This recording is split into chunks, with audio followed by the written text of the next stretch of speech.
to The Weekender, and we're in conversation with Amit and Akshay Jatia of Westlife Foodworld, and we're talking about the company, the prospects for the QSR industry and the way forward. Well, let's continue talking about the company now. Ms. Amit, I wanted to understand from you, the QSR industry in general has seen sort of a slowdown. You know, even if we talk about food delivery, players like Zomato reported a slowdown in food delivery.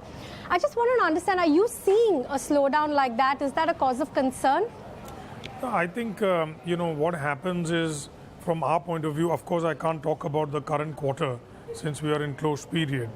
But if you build platforms and foundations, then I feel as the economic cycles go up and down, at least we've been able to differentiate ourselves. So our philosophy is that as you keep increasing the base, then when tough times in the economy come, we are able to ride that better than anybody else. Okay. The second last angle on this is that because QSR is a value segment, while the informal eating out frequency goes down, normally we are able to retain a larger part of the share because we are value for money and people downtrade to us.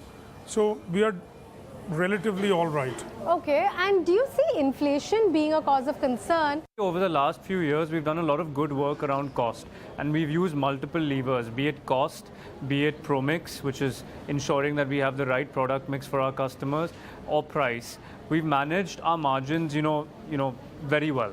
So as a result of that, even in the last year where you saw hyperinflation, we reported stable margins and in fact margin growth at the operating profit level. Right. I think moving forward, what you've seen, and as a country also, India has done a good job in managing the whole inflationary scenario. I think food inflation is actually coming down versus last year.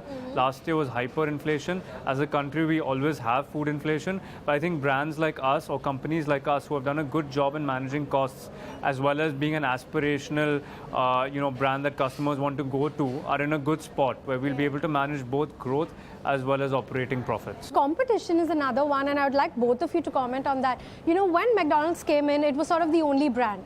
Right now you have KFC's big, Burger King's big, Popeyes is coming through, Jubilant. I mean, it's already here, that's also expanding. So how do you then view competition? Because at the end of the day, the target segment for all these brands is the same. The USP sort of, which is value, is the same. So how do you then make a niche and ensure market share does not go? Firstly, I genuinely love competition. Okay. Because it's great for the consumer. And if it is great for the consumer, it forces every brand to reinvent itself. Right. And at least I'm quite proud of the way we have reinvented ourselves and differentiated ourselves as well. Even though we would do like a fried chicken product, if you try the McDonald's fried chicken, it's going to be quite different from that of competition. If you look at our experience of the future store, if you look at our leadership around McCafe, if you look at the leadership of the quality of the restaurant. So while many of our competitors have gone for smaller stores more often, we've maintained our sign, and now everybody is saying that in-store is coming back.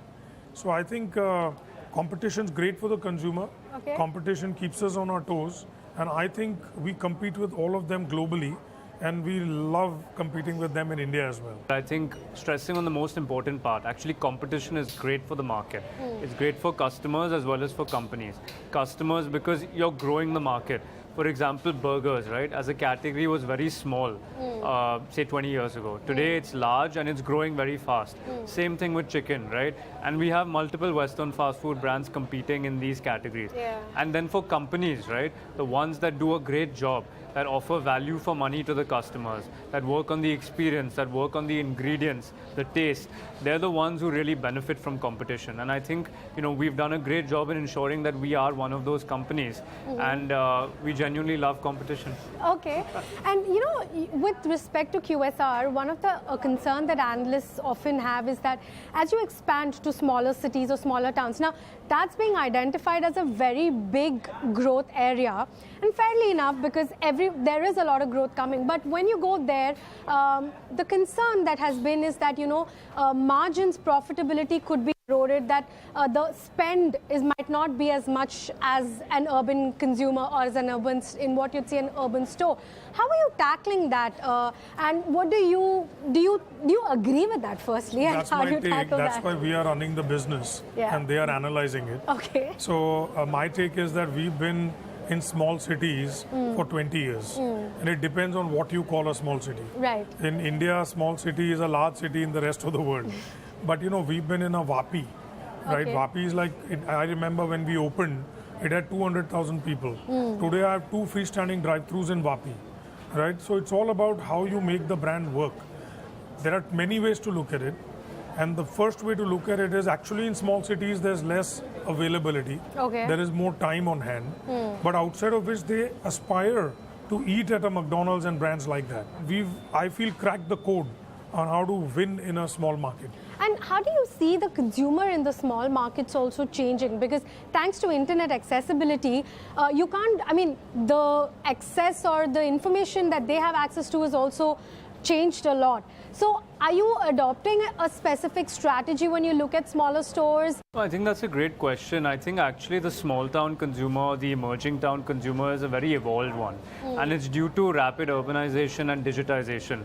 In fact, they are looking for more aspirational experiences. Yeah. They want to go out with their friends, their families. They want to be somewhere where they can, you know, kind of Instagram, tweet, take pictures and share them, right? So actually we've hit that sweet spot where we are that brand. As he said, we go into these smaller towns and these emerging towns with a full experience, with a drive-through. Yeah. It becomes a destination for that town or that city. Yeah. And as a result of that, they actually get that aspirational experience, and at the same time, they're getting great value for their money. So actually, contrary to what people may say, small towns or emerging towns, they do good volumes, and at the same time, the profitability is good because you're able to work more efficiencies at the unit economics level, where rentals are sometimes better, where utilities are sometimes better. Obviously, in your key towns, your key cities and bigger cities, you have maybe higher volume, but it eventually compensates for each other, and you still run a great ship across the board. Right. And before I let you guys go, Akshay, I wanted to understand from you, now that you are going to lead or rather bring this vision to life, what is sort of in your head the goal, or how do you see McDonald's, not just for Vision 2027, but you know, in a long term, say 10 years from now, what do you see McDonald's as, and how different is it from Amit Jatia's McDonald's? So, you know, as I said earlier, for me, it's bringing 5 years to life and obviously seeing beyond that. I think what we've set out in, kind of tangible words is the 5-year vision. We want to double sales, double our network, grow profitability.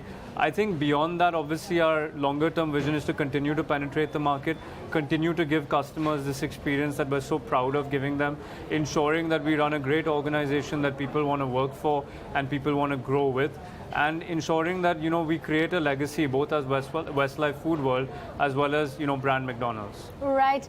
Well, gentlemen, on that note, thank you so much for such a wonderful and insightful conversation. Well, on that note, that's an end to an exciting conversation. A lot to look forward to from Westlife Foodworld and from McDonald's in terms of the product strategy, more penetration and an omni-channel strategy. So for you as consumers, also a lot of exciting things to look forward to. Thank you for watching.